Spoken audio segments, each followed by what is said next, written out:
Well, my brother and I, we interpreted a Shakespeare play, Two Gentlemen of Verona. Notice the expression, body positioning that we use to convey the message of the Shakespeare play.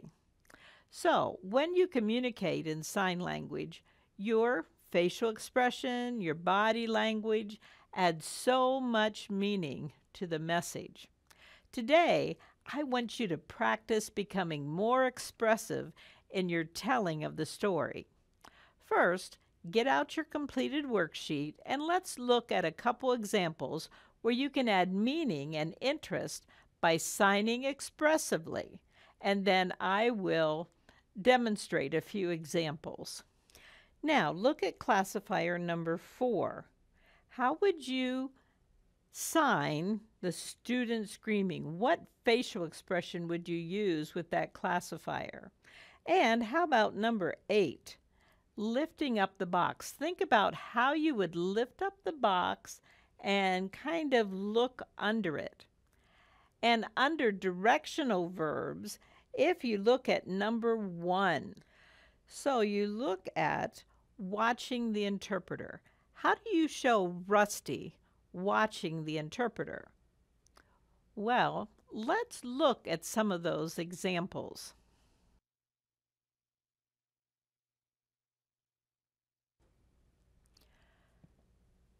So, the classifier with the fingers wiggling and the students screaming.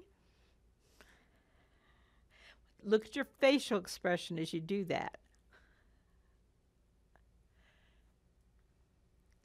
And then how about lifting up the box? Now, I did show you an example of that in our last lesson, but how did you pick up that box? Use your 5 hand. How did you pick up the box? Where did you look? If that mouse runs out, okay? And watching the interpreter. When Rusty is sitting down and all the commotion is going around him in that classroom, how is Rusty looking? Is he just looking? Or is he watching that interpreter?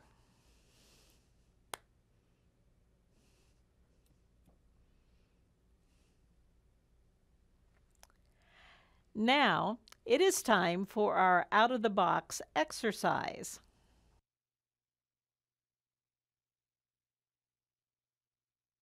For today's out-of-the-box ASL, we will review educating deaf students.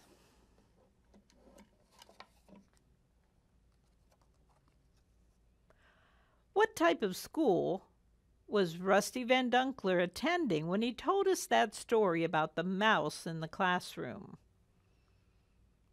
Self-contained classroom, inclusion, resource services, residential schools.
So you could have a translator on your phone.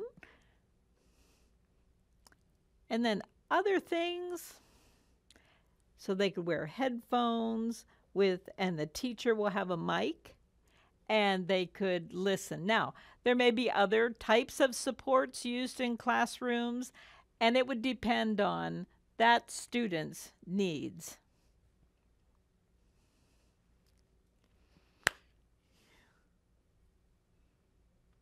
Now you can view the story again, noting the signer's use of expressions.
Now you can pause the program, practice your story 5 times using your narrative worksheet to guide your practice.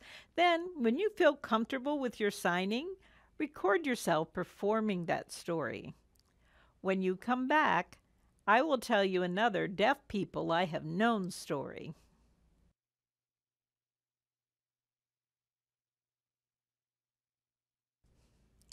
Now, for our deaf people I have known story.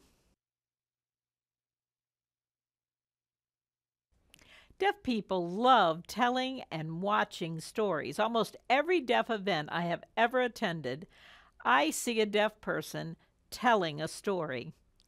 One time I was at a silent supper, and a deaf lady was telling a story of something she saw that dumbfounded her.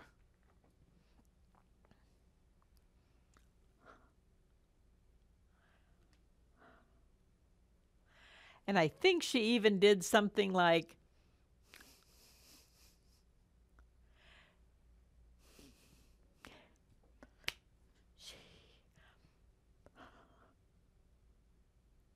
She inflected her sign to indicate her degree of astonishment.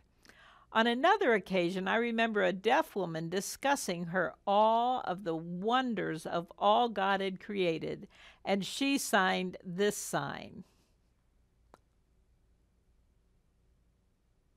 So you can see that inflection of the sign, and deaf people are such skilled, creative signers.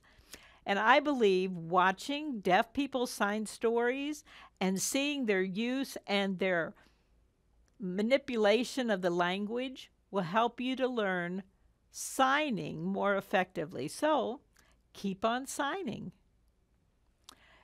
Your assignment is to watch Pastor Van Dunkler's performance of the mouse story and then watch your signing of the story. Evaluate your performance of the story using the rubric. Use the rubric to help you know how to improve your storytelling.